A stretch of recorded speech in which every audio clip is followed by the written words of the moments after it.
بێگومان جژنی قوربان بە ناوەکەی خۆیەتی کە قوربانیکردن تێیدا ئەنجام دەدرێت کە سونەتێکی گەورەیە. ئێمە باس لە ئادابەکانی قوربانیکردن دەکەین، باس لەوە دەکەین زانین ئایا بە چ شێواز و ڕێکارێک پێویستە ئێمە قوربانیکردن ئەنجام بدەین و ئایا ئەو کەسانی کە لە پێش ئەوەی کە جژن بێت بڕیاریانداوە قوربانیکەم پێویستە چیان کرد بێت و ئەوانەیشی کە لەم چەند ڕۆژەی جژن کە ماوە نیەتیان هەیە یاخود لە دڵیاندایە بیانوێت قوربانی بکەن پێویستە چی بکەن. باس لە وردی قوربانیکردن دەکەین بە میوانداری مامۆستا ئەحمەد قامیشی زانای ئاینی کە لە ستۆدیۆ لەگەڵماندا. زۆر بەخێر مامۆستا. خێر بێی، سپاس بە ئامادەبوون. جژنیشت پیرۆز بێ هەر لە جژنابی. زۆر سپاس دەکەین. مامۆستا با باسێک لە مێژووی قوربانیکردن بکەین، زانی مێژووی قوربانیکردن لە کێک وەسەری هەڵداوە وەروەها مەبەست لە قوربانیکردن چی بووە؟ بە ناوی خوای بەخشندەی میهرەبان سپاسان دەکەم بۆ ئەم دەرفەتە. جەژنی قوربان پیرۆز بێ لە هەموو موسڵمانان، بە تایبەتی موسڵمانانی کوردستان. لە خوای گەورە داواکارین خێر و خۆشی بە دوعادا بێ ئینشاءالله تعالی. مەسەلەی قوربانیکردن زۆر مێژوویەکی کۆنی هەیە. کاتی خۆی مرۆڤەکان سەربڕاون کراون بە قوربانی بۆ خواکانیان، خوای ڕووناچیان هەبوو، خوای تاریکیان هەبوو، ڕۆژیان پەرست و ئاوانە ئینسان کراوە بە قوربانی سەریان بڕیوە. بە تایبەتی ئافرەتێکی بێدەسەڵات مناڵێک ئەوانان هێناوە ئافرەتەکان ڕازاندۆتەوە یان مناڵەکە بێدەسەڵات بۆ کردویانە بە قوربانی، کردویانە با خواکانمان تۆڕەنە بێ نەعوذوبیللا، خوای باتڵ تەبان. جا ئەم مەسەلەی قوربانیکردن لە سەردەمی ئیبراهیم پێغەمبەرەوە سەلامی خوای لەسەر بێ، ئیسماعیلی کوڕی سەلامی خوایان لەسەر بێ، کە بۆ ئەوەی بە هەموو مرۆڤایەتی بڵێ ئەبێ ئینسان هەمووشت لە خزمەت ئینساندا بێ. ئەوە بابەتەکە مەشهورە کە خوای گەورە ئەمری پێکرد کوڕەکەی سەر ببڕێ، ئەویش ئامادە بوو، و لە جیاتی ئەوەوە فەدەیناه بذبح عەظیم، خوای گەورە بەرانێکی گەورەی لە بەهەشتەوە بۆ هێنا. قوربانیکردن پێمان دەڵێ هەمووشت قوربانیدان بە هەموو شتێک لە پێناوی دووشت، ئینسان ئیمان. ئیبراهیم سەلامی خوای لەسەر بێ لە پێناوی ئیمانەکەی خرایە ئاگرەوە دەربەدەر کرا لە عێراق و کوردستانی خۆمانەوە بۆ وڵاتی شام و لێوەڕا بۆ حیجاز، لە پێناوی ئیمانەکەی خرایە ئاگرەوە دەربەدەر کرا. و هەروەها کوڕەکەیشی ئامادە بوو سەر ببڕێ. بەڵام قوربانیکردن پێمان دەڵێ قوربانیدان بە هەموو شتێک لە پێناو ئینسان و ئیمان و تەسلیم بوونیش بە خوای گەورە، ئیمانەکەمان بپارێزین، ئینسانیەتیش بپارێزرێ. بۆیە مێژووی قوربانی ئەوەمان جەخت دەکاتەوە لەسەر ئەوەی کە دەبێت قوربانی ئەم دینە قوربانیدانی دەوێ و هەوڵ و تێکۆشانی دەوێ، ئەینا زەلیل دەبێ. ئێستا کە قوربانیدان و جیهاد و تێکۆشان نەماوە مسلمانان زەلیلن، دینەکەش زەلیلە. ئەمە یەک دوو. و ئەم دینە پێمان دەڵێ دەبێ هەمووشت لە پێناو ئینساندا بێت، چکە ئینسان گەورەیە. ئێستا شتەکە عکس بۆتەوە. ئێستا هەموو شتەکان ئینسانەکان دەکەنە قوربانی،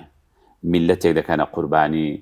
ڕەئی میلەتێک، ئازادی میلەتێک دەکەنە قوربانی لە پێناوی مەسلحەتێکی بنەماڵەیان چەند کەسانێکیان پارە و یان دنیا. بەڵام ئیسلامەکە و دینەکە دەفەرمێ نەخێر، ئینسان نابێ بکرێتە قوربانی، دەبێ هەموو شتەکان لە خزمەت قورئاندا بن، لە خزمەت ئینساندا بن. بۆیە لەو کاتەوە کە خوای گەورە بڕیاریدا بەرانەکەی بۆ حەزرەتی ئیبراهیم نالەجاتی حەزرەتی ئیسماعیل لەو ڕۆژەوە ئەوە کرا بە سنەتێکی ئیبراهیمی و پاشان سنەتێکی محەممەدی سەلامی خوایان لەسەر بێ، کە لە جیاتی مرۆڤەکان ئەبێ ئاژەڵ سەر ببڕێ. ئاژەڵیش لە دوو لاوە ئیسفادەی هەیە. یەکەمیان لە خزمەتی ئینسانەکاندا خوای گەورە مسەخەری کردو بۆ هەموو مرۆڤەکان. دووەمینیشان خەڵکانێک کە دەڵێ ئاژەڵ قڕکردنە، لە خەمی مرۆڤ قڕکردن نین، لە خەمی ئاژەڵ قڕکردنن. لە کاتێکدا ئەو ئاژەڵانی دەکرێن بە قوربانی دوو مۆکسیدی کاربۆن فڕێدەن، ینی کاوێژ دەکەن، ئەوەش جینگە پاک دەکەن. و دووەمیش ئەو ئاژەڵانە گەتەوە سەری نەبڕی بۆ خۆی بە زەلیلی مندار دەبێتەوە، بۆگەن دەبێت دەفەوتێ، کەواتە سەربڕینەکەشی بۆ خۆی خزمەتێکە، هەم بە ئینسانیەت، هەم بە ژینگە، و هەم خزمەتێکە بە هەژاران، بە نەداران. بۆیە مێژووی قوربانی ئەومان لە سەردەمی ئیبراهیم و ئیسماعیلەوە هەتا ئێستا بەردەوام. مامۆستا قوربانیکردن لە ئاینی پیرۆزی ئیسلامە چۆن باسکراوە و پێغەمبەرمان درودی خوای لەسەر بێت چۆن قوربانی کردووە؟ بەڵێ، قوربانیکردن ئادابی خۆی هەیە بەڵێ دیارە لە جەژنی کە دەڵێ جەژنی قوربان واتە جەژنی قوربانیکردن ڕاست گەورەترین شت لە جەژنی قوربانە چاکترین عمل و کردەوە قوربانیکردنە کاتە هەر خێرێکی تریشکی هەمان پاداشتینی بەڵێ بەڵام گەورەترین کار و کردەوە لە جەژنی قوربانە حیوان سەربڕینە حیوان سەربڕینش بۆ کەسێک کە توانای هەبێت پێغەمبەری خوا صلی الله علیه وسلم دوو بەرانی هێنا یەکێکیانی سەربڕی فەرمووی ئەوە عني وعن آل محمد ئەمەیان لە بری خۆم و خانەوادەکەم کەواتە ئەوە دەبێتە بەڵگە بۆ ئەوانشکەوە کە ناتوانن بۆ هەموو ئەندامەکان ماڵەکان حیوان سەر ببڕێن پیاوی ماڵەیە دەتوانێت حیوانێک مەڕێک سەر ببڕێ بڵێ لە باتی خۆم و ماڵم ناڵم پێغەمبەری خوا صلی الله علیه وسلم بەرانێکی سەر بڕی فەرمووی ئەوە لە زیاتی خۆم و خانەوادەکەم و بەرانێکیشی هێنا فەرمووی ئەمەی ئەو سەری بڕی فەرمووی ئەو بەرانە سەر دەبڕێن عمن لم يضحي من أمتي ئەوەی کەوا لە ئومەتەکەی من قوربانی بۆ ناکرێ ئەمن لە زیاتی ئەو کەواتە ئەوانەی کە دەستیان کورتە و قوربانیان پێ ناکرێ با خەم نەخۆن پێغەمبەری خوا صلی الله علیه وسلم بە زیاتی ئەوان قوربانی کردووە پێغەمبەری هەژاران بە خەمی هەموو ئومەتەکەیەوە بووە لە زیاتی ئەوان قوربانی کردووە و ئەوانەی کە قوربانیان پێ ناکرێکەکەم پێغەمبەر صلی الله علیه وسلم لە زیاتی ئەوان کردوویەتی دومیشان خەڵک گۆشتیان بۆ دێنێ و قوربانیان بۆ دێنێ چونکە مەسەلەی جەژنەکان لە ناو مرۆڤەکاندا بۆ نەو جەژن گەلێک زۆرە زۆربەی جەژنەکان بارن بەسەر مرۆڤەکانەوە ئەرکن ئیلا دوو جەژنەکە ئیسلام نەبێت کە خزمەتکردنی مرۆڤەکانە مەسەن لە جەژنی ڕەمەزانە سەدەقە و سەرفترە و زەکات و خێرات و لە جەژنی قوربانە ئەم هەموو گۆشتە کە لە کاتێدا لەم کاتە گۆشتیش گرانە بەڵام خەڵک هەر قوربانی بەخۆی دەدا دەڵێ جا من ساڵی جارێکە قوربانی ئەەکەم و خزمەتی هەژاران دەکەم و ئادابی قوربانیەکەش کە سەری بڕی شێوازی دابەشکردنەکەیشی دەیکا بە سێ بەشەوە دەتوانێت بیکا بە سێ بەشەوە بەشێکیان بۆ خۆی و ماڵ و مناڵی و هەڵی دەگرێ و کولوا وادخروا وتصدقوا فەرموودەکە دەفەرمێ بەشێکیان دەخۆی بۆ خۆت هەڵی دەگری ئەی خەیتە مجەمی دەکەیەوە بەشێکیشیان دەکەی بە خێر بۆ هەژاران و نەداران بەشەکەی تریشان دەکەی بە هەدیە و دیاری یعنی دۆستێکت هەیە خزمێکت هەیە خۆشەویستێکت هەیە با دەوڵەمەندیش بێ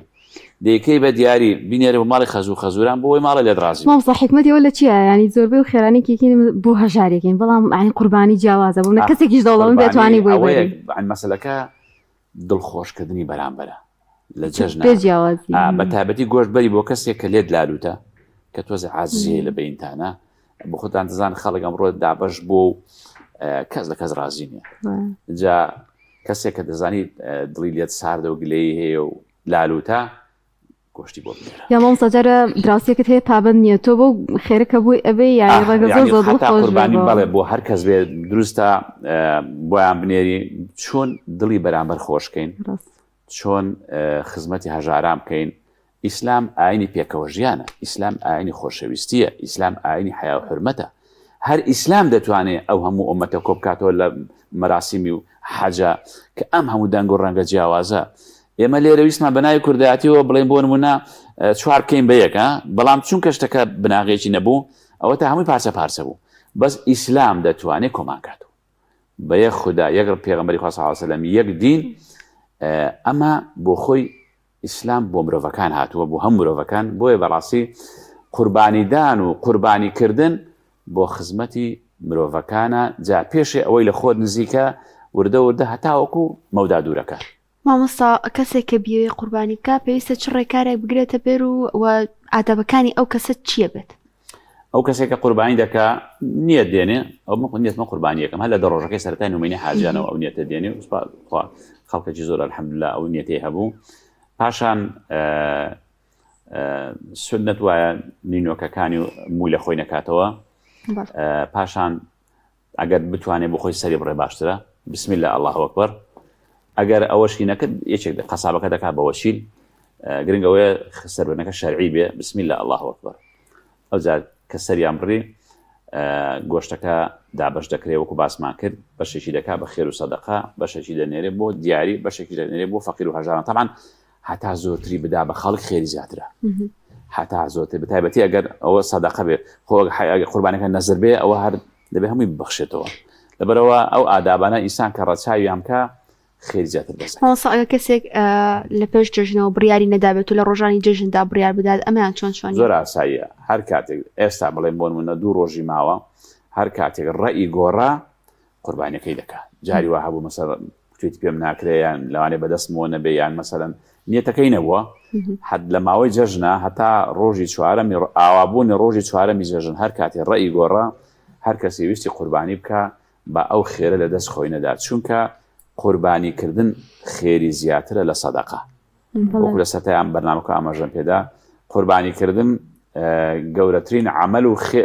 کردەوەیە لە جەژنی قوربانە بۆیە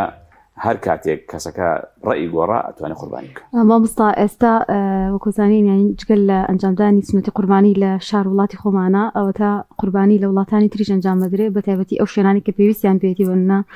غەزا لە ئەفریقا لە ڕۆژهەڵاتی کوردستان ینی ئەمە قوربانیکردنە دروستە هەندێک ڕێکخراوی خێرخوازیمان هەیە بن ڕێکخراوی بەخشین کە ئەم سنەتی قوربانیە دەبنە وڵاتێکی تر ڕەنگە مسلمانان ئەویان لا پرسیار بێکە ئەم قوربانیکردنەش دەبێت وڵا بە حەقەت ئێمە ئەم شتانە خەڵکێک هەیە لە خۆ دەم دەکوتێ لە هەموو شتێک ئێمە بۆ شتە شەرعیەکان دائیمەن مەرجەعمان قورئان و سونەتە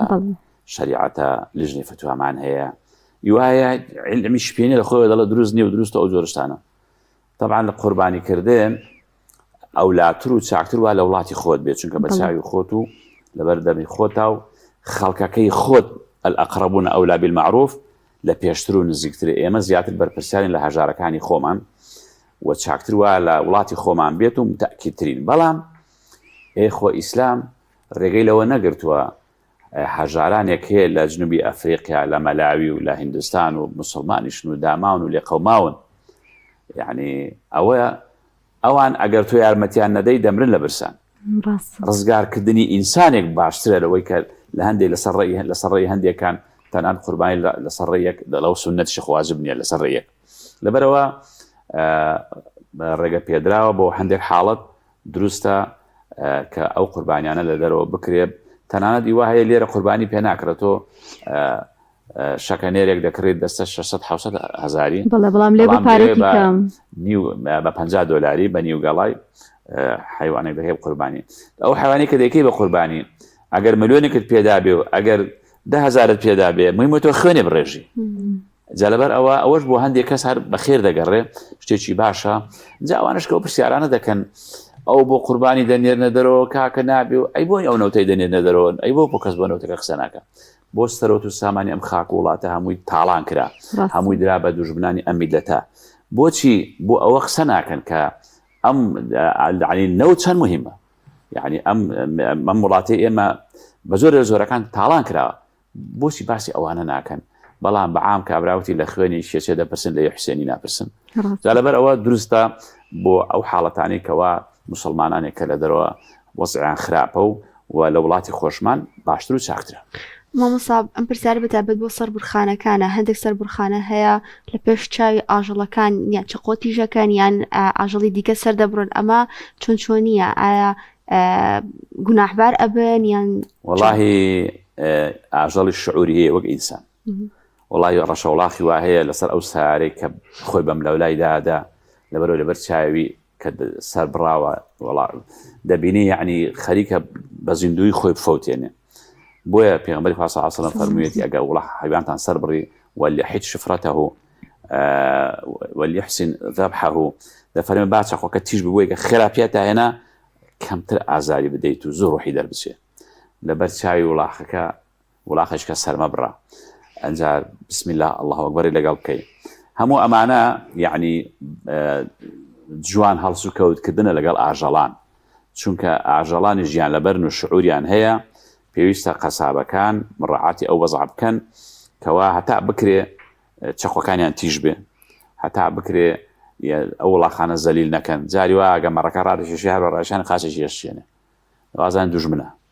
لەبەر ئەوە تۆ ئەو حیوانە دەکەی بە فیدای خۆت دەیکەی بە قوربانی دەیکەی بە فیدای خۆت ئەو حیوانە جێگەی ڕێزە و دەبێت بە ڕێزەوە سەر ببڕێ و چەقۆکە تیژ ببۆی کەم ئازاری بدەیت بۆی زەلیلی نەکەی بەڕاستی یعنی دەبێت لە هەموو ڕوویەکەوە بە تایبەتی ئەوانەی کە حیوان سەر دەبڕن هەوڵ بدرێ نوێش خوێن بن بسم الله الله بسم الله الله ئەکبەر بکەن عزیەتی حیوانەکە نەدەن. شتێش کەشێ حەز دەکەم باسی بکەم هەندێک لە ئەوانەیە کە مەڕ دەفرۆشن مثلەن دوێنێ مەڕەکەی قەپان کردووە لەسەر پشتەکەی نووسیوە 70 کیلۆ 50 کیلۆ دوایی 1-2 ڕۆژکە هەر لەسەر ئەوەیە ئەم بچای خۆمەوەم بینیوە لەبەر ئەوەش دروست نییە دەبێت لەبەر چاوی کابرای مشتری بیچێشێ کاک ئەوە ئەوەندە چیلۆیە ئەو جاسەیە بڕێ لەبەر ئەوە دەبێت وریابین ئینسان خۆیان گوناحبار نەکەن بۆ شتێکی کەم یان جاری وایە چکە خواوچی دەداتێ و خواردنێکی زۆری دەداتێ و نیو چیلۆیەک یعنی ئینسان دنیا ئەوەندەی دێنێتەوە پارێکی حرامکەی بە قورجی ماڵ مناڵتە لەبەر ئەوە دەبێت هەمومان قەساب هەندێک لەو برانی قەسابینی هەیە دەڵێت کابرا پارەی هەر پێدا و فرسەتێکە و لەبەر ئەوە دەبێت وریابین ئیشەکە لە خۆیان حرام نەکەن. زۆر باشە مامۆستا ئەو ئاژەڵانەی کە بۆ قوربانیکردن دەشێن چین؟ ئەو ئاژەڵانەی کە بۆ قوربانیکردن دەشێن ئەنعام کەوا پێی دەڵێن حیوان کە دەڵێ حیوان مەڕ و بزن دەگرێتەوە مەڕەکە ساڵێکی تەواو کرد بێت تەنانەت ئەگەر 7 مانگیشی تەواو کرد بێت و بەڵام قەڵاو بێت ئەوە دروستە بزن بە هەمان شێوە لە 1 تا 2 ساڵی تەواو کرد بێت و هەروەها ڕەشەوڵاخیش 2 ساڵی تەواو کرد بێت و پێی نابێتە ساڵی سێم هەجاران دانگ و سێ قوربانی بینی بێ مەڕ و بزن ڕەشەوڵاخ لە وڵاتی ئێمە هەیە و وشتریش کە لە وڵاتی ئێمە نیە ئەویش بۆ قوربانی دەبێت ئەوانن کەوا هەر هەمووشیان کاوێژ دەکەن و دووەمۆکسیدی کاربۆن فڕێ دەدەن و بەسەر بڕینیان ژینگە پاک دەبێتەوە خزمەتیش بە مرۆڤەکان دەکرێت و بەڵام ئەوەی کە زۆر مهمە یعنی لە قوربانیکردندا هەوڵ بدەن ژینگە پیس نەکەن پاشۆڕی وڵاخەکان فڕێ دەدرێت لەو سەرجادانە لە هەندێک شوێن وڵای هەندێک کەس قوربانیەکە ئەوەختە وەڵام خێر و شەڕی بەرامبەرە یعنی تۆ لە لای خێرێ دەکەیت چیلۆ گۆشتێک دەنێری بۆ کەسێک لە لایشەوە ڕیخ و پاشۆڕی ئاژەڵەکە لەو سەرجادە فڕێدەی یعنی ئەگە لە لادەیەکی دوور بووی چاڵک هاتخەنەوە بیخەنە ناو چاڵەکەەوە ئەگە لە دەوروبەری شار بووی لە ناو شارا بووی ئەوە لە خەسابخانەکان سەری ببڕن مەرجنی هەر لە ماڵی بۆ وەکجاران دەچون خوێنەکان لە ماڵە دەڕژ بچۆ لە خەسابخانە سەری بڕۆ با دکتۆرە بیبینێ چونکە ئەوڕۆ نەخۆشی زۆرە ئەگەر نا هەوڵ بدەن پاشەڕگە بخەنە حاویەکانەوە یعنی بۆچی بەخەم ژنگەی وڵاتەکەەوە نین بەچی بەخەم پاک و خاوێنیەوە نین کە ئیسلام نیوەی پاک و خاوێنی مامۆستاگیان ئایا ئەبێت هەر سەرۆکخێزان قوربانی ئەنجام بدات یان چ کەسێک لە خێزان دەتوانێت قوربانی ئەنجام بدات؟ سەرۆکخێزان دەتوانێت حیوانێک لە بری خۆی ماڵ مناڵی قوربانی بک بە قوربانی ئەوە یەک ئافرەتێک مەعاشخۆرە پارەی هەیە دەتوانێت بۆ خۆی قوربانی بکات بۆ خۆی و ئەوە قوربانی بۆ خۆم و دایک و باوکشم کە مردون لە خێرەکەی شەریک بن ئابە شێوەیە یعنی ئەوە گەر مەعاشخۆر بێ پرسی مێردەکەشی ناوێت لەبەرەوە هەم هەر کەس کە هەی بێت دەتوانێت قوربانی بکات و لەسەر ڕێی لە هەندێک زانانیش طبعاً قوربانیکردن واجبە کەسێک کە هەی بێت ئەوەی کە نەیشی بێت پێغەمبەری خوا صلی الله علیه وسلم لە جاتی ئەو کردوویەتی و خەڵک گۆشتی بۆ دەبا با دڵی خۆش بێت لەبەرەوە هەموو کەس کە توانایی هەبوو پێویستە قوربانی بکات چونکە پێغەمبەری خوا صلی الله علیه وسلم فەرمێتی من كان له سعة فلم يضحي فلا يقربن مصلانا هەر کەسێک توانایی هەبوو خوێنی نەڕژت قوربانی نەکرد بانێتە نوێژگەکەمان نێتە نوێژی جەژن لەبەر ئەوە زۆر شتێکی گەورەیە زۆر پێویستە کە ئێمە بە پارە و ماڵەکە بۆ قیامەتی خۆمان سەرف بکەین بۆ چکە ئەمڕۆ خەڵکانێک هەیە یعنی کە دژایەتی دین دەکات دین ناناسێ دەڵێ پارەی خۆت مەدە بە عەرەبان بۆ حەج دەچی ئەی بچین بۆ ئەوروپای بیبە بۆ ئەوروپاسی بۆ ئێمە کردو و ناشیدەم بە عەرەبان من بۆ مەسلحەتی خۆم بەکاری دێنم کە دنیا قیامەتی خۆمە پارەی خۆت سەرف دەکەی حیوان سەر دەبڕێ کاکەی ئەی بۆچی سەرف بکەم یان جاری وا ئەو ماڵ و حاڵە بۆ ماڵ منداڵێکی بێوەفا بەجێ بێڵی جاری واشی یانی شتیواش دەبێت لەبەرەوە دائیمەن ئینسان ئەو ماڵی کە هەمانە قیامەتی خۆمان ڕەزابوونی خوا چکە دنیا تاقیکردنەوەیە با ڕەزیلی نەکەین قوربانی بکەین و بۆ ئەوەی کەەوە ئەو قوربانە هەم لە ڕۆژی قیامەت بە هەموو شتەکانیەوە بۆ شایەتیمان بۆ دەدا و دەبێتە عیبادەتێکی گەورە بۆ ئێمە چونکە بەڕاستی قوربانیکردن گەورەترین عملە لە ڕۆژی جەژنە. مامۆستا دەستخۆش بێ بۆ ڕێنمایەکانت سەبارەت بە قوربانیکردن حەزەکەین باسی کەمێک لە جەژن بکەین. مامۆستا وەکوزان ئێوە پێگەیەکی کۆمەڵاتیتان هەیە وەکو مامۆسانی ئاینی زیاتر بەرکەوتتان لەگەڵ کێشەکانە هەیە ئەمڕۆ ڕەنگە کەسانێکی زۆر دڵیان لێک ئێشا بێ تا چەندێک گرنگە جەژنە بکەینە دەرفەتێک ئەگەر کێشەمان هەیە لەگەڵ کەسێکە عاجزیەکمان هەیە و بتوانین یەکتری ئاشکینەوە جژنی پیرۆزە لە یەکتر بکەین ئەمە تا چەندێک گرنگە بۆ مسلمانان. دەست خۆش بە پرسیارەکە لە جێ خۆی بچکە لە بابەتی قوربانیەوە دەچینەوە سەر بابەتی جەژن چکە هەردووچیان تێکەڵکێشیەکەن بەڵێ وڵات جەژنیش هەر کەسێک بەڕاستی دەیەوێت جەژن بکە ذلك ومن يعظم شعائر الله فإنها من تقوى القلوب خوا دەفەرمێ هەر کەسێک بەڕاستی ڕێز لە دروشمەکانی جەژن بگرێ ئەوە کەسێکی تەقوادارە یعنی پابەند بین بە دروشمەکانی جەژن تۆ کە خۆت شۆریوە جلوبەرگی جوان لەبەر کردووە و هەروەها مەسەلەن بۆنێکی خۆشت بەخۆ کردووە ئەو جار لە مزگەوتێ مسلمانانت بینیوە ئەنجا پاشان بەسەرکردنەوەی خزمان و دۆستان بە تایبەتی ئەوانەی کە دڵیان لێک عاجز بووە هەوڵ بدێ یعنی هەمومان چۆن دڵی بەرامبەرەکەت خۆشکەیت چۆن دڵی یەکتر چاکەینەوە جاری وا بە گۆشتێکی بۆ دەبەی دڵی خۆش دەکەی جاری وا بە زەردەخەنەیەک جاری وا بە پێکەنینێک بە دوو قسەی خۆش بۆیە ئەوانەی کە ئێمە لە جەژنا بەڕاستی دەبێ دوورکەوینەوە لە دڵڕەقی لە کەلەڕەقی لە عینادی هەتا ئەو نێ من ناچم بەڕاستی ئەمانە لەگەڵ دروشمەکانی جەژن تێک ناکاتەوە چونکە جەژن واتە تازەکردنەوەی بیر و باوەڕ عەقیدە جەژن واتە پێکەوە ژیان جەژن واتە هەڵدانەوەی پەڕەیەکی تازە چونکە ئێمە بە حکمی ئەوەی کە خەڵکەکە بە عام تێکەڵە و دابەش بۆ بەسەر یەکدا و حیزب و ڕێکخرا و زۆرن و لە خۆیان و جارێ خەڵکی بە عام خەڵک ئەوڕۆ کەس ڕازی نییە کەس ڕازی نییە لەبەرەوە جەژنە کە پێمان دەڵێ دەبێ هەوڵ بدەن برایەتی ئیمانی بپارێزن ئێمە کوردی مسلمانین تەنها بەم دینەوە جوانین ئەو شە بچووکەکان وەلا بنێن شتە گەورەکە یەکەم ئیسلام دووەم ئەمە قەومی کەسیەکین و هەموو لە شارێکە ئاژین و مردن و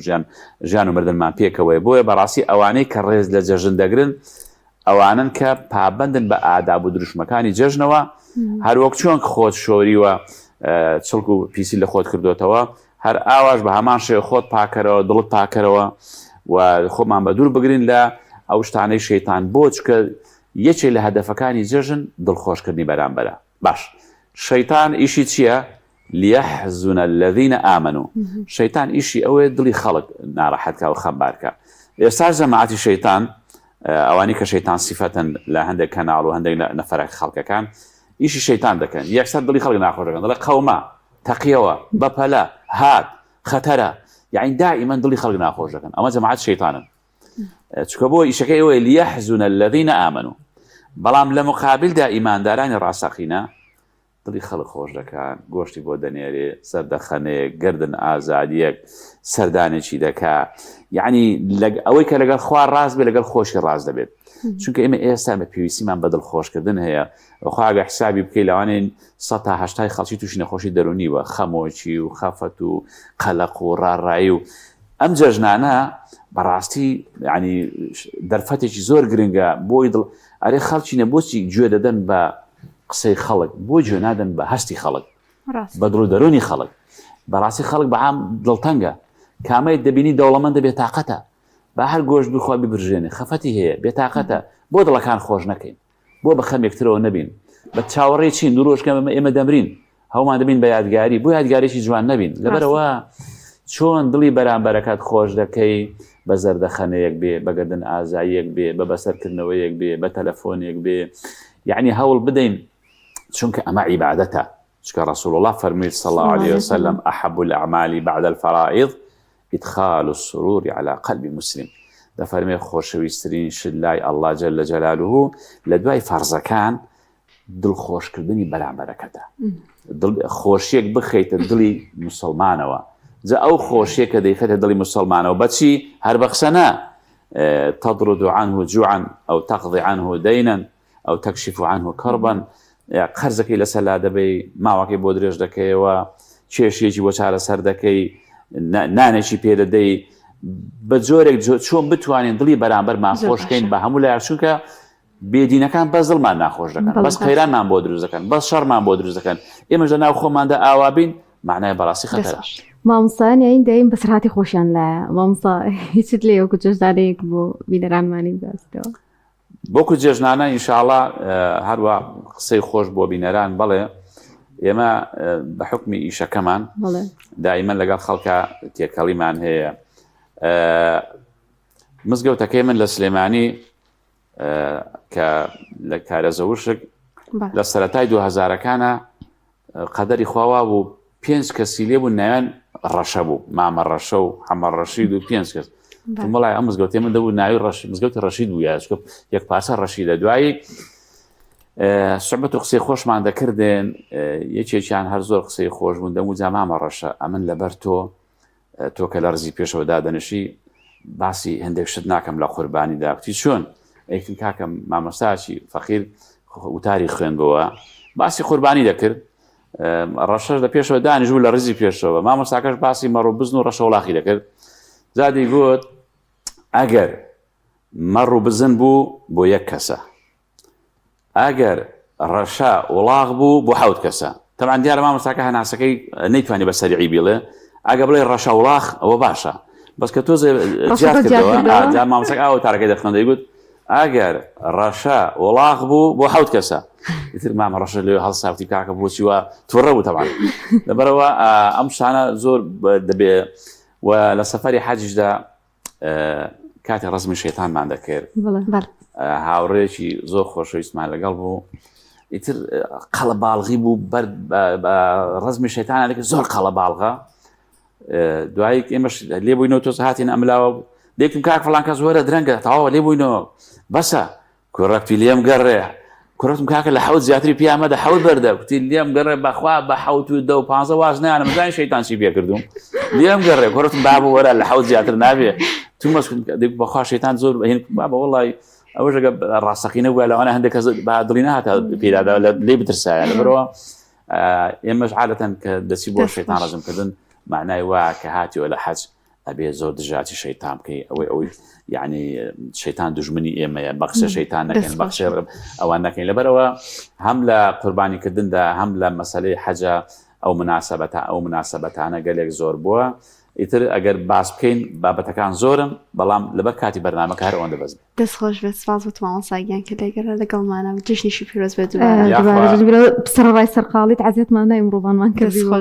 سپاس بۆ ئامادە بوون جژنی هەموو لایەک پیرۆز بێت تاعەت قبوڵ بێ منیش لە کۆتاییدا دەڵێم جەژنتان پیرۆز برا و خوشچینە بەختەوەر بژین هەردەم لە مژینە هەرگیز بەرنەدەن ڕێگای ئەم دینە چونکە ئەم دینە بەختیاری ژینە گەدنمان ئازاکەن و تاعەتان قبول بێت و جەژنی هەموو لایەک پیرۆز بێ تقبل الله منا ومنكم صالح الأعمال اللهم آمين سپاس بۆ مامۆستا ئەحمەد قامیشی زانای ئاینی کەرەم تەورە لەگەڵمانە